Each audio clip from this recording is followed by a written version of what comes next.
時間，撥動琴弦訴說着昨天，穿過風沙，穿越千年的思念。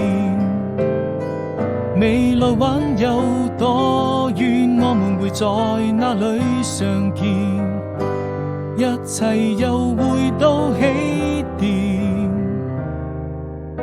我知道夜和白天已經越來越遠，你會用那些時光停留在這個瞬間，永遠記得你那張純真的笑臉。